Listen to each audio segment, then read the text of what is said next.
It's the name of a famous method. In this method, you set goals for yourself on a daily or weekly. You start to put cross to the days on which you have reached your goal.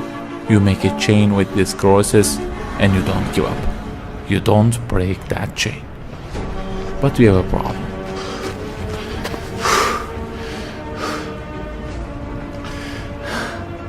Personal development specialists say that we should have goals. You know, they say like, don't sleep more than 6 hours, learn a language, finish a book every week, don't stop, always run, don't give up on your dream, don't break the chain. Okay, I don't object to them. I also have a table and put crosses on it every day and go after many goals, no problem. But you know what? They don't talk about the most important part of it.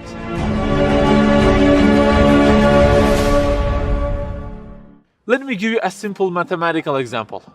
Try to imagine that you are adding numbers, and imagine that the numbers you have added up to this year is, for example, 35 in total, and you start from this year. For example, you will add 4 in this year, and then add 8 in next year, and it goes on. And there is an unknown time which counts down, and when it ends, you can't add any other number. Okay, you start the addition. Plus 4, plus 8, plus 7, plus 3. You add ambitiously, you keep adding and adding. Plus 6, plus 5, and okay, they say time is over.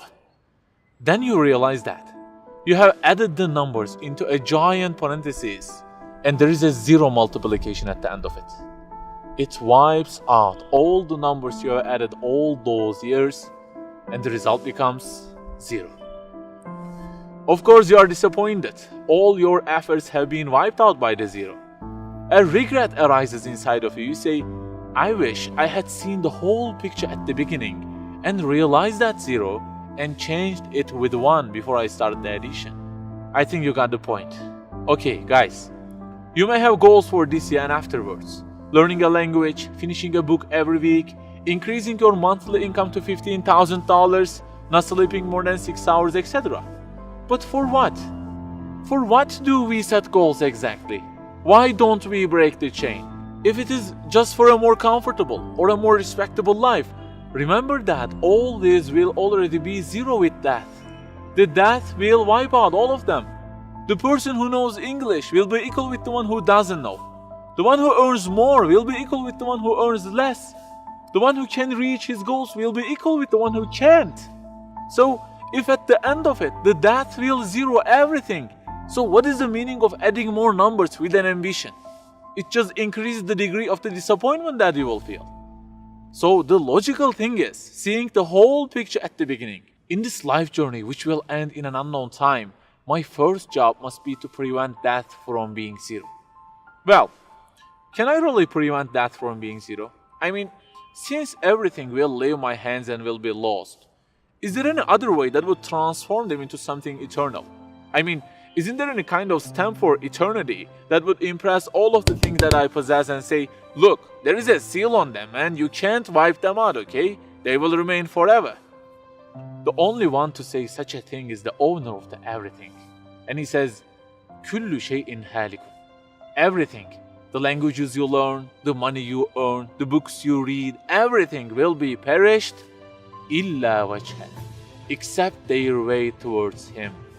So the creator of our life says, if your intention is towards Allah, if the thing you do is for His acceptance, it won't disappear, it will be transformed into eternity in paradise. So learning a language, finishing a book every week, being rich, everything, if they are towards Him and for His sake, eternity stamp being pressed on them. For example, in this year, I will study English for 10 minutes daily. For what? Because serving Islam in the field of English is so important and I want to gain acceptance of my Lord with it. That 0 has turned into 1. This year, I will finish a book every week. Why? Because this is the way of being a more sophisticated person and serving Islam better, and Allah who is eternal will be pleased with it. Good news, that 0 has turned into 1 because now His acceptance is your intention. I aim increasing the income of my company to $150,000. For what? Because I will spend that money on spreading the message of the Quran to the whole world and the publications that would please Him. you have exterminated the zero because now your goal is towards him. We add and add like this through our lives, and they don't end with death. People who seek Allah's sake in their actions kill their death. Death cannot zero their additions. If the thing we do is for his acceptance, it is not mortal. You may say, I don't really love him that much, and maybe I don't really believe in him that much either. So how can I do everything for his sake? I don't even know who he is. My brother or sister, that's the problem. You don't even know who he is. And actually, it is our first job in this life, recognizing him. That's the first step. The more you recognize him, the more you love him. And the more you love him, the more you seek his sake in your actions. So learn about him. Who made you? What does he want? Why does he give you such a billion things in each day? Read, find out. Turning the zero into one is a lifelong process. Start at the point that you are missing and try to fix it. Like the specialists say, don't break the chain, but keep the chain to gain his acceptance. Run, but run to be eternal. An unknown time counts down, and before starting to add the numbers, the first thing you have to do is to remove that zero.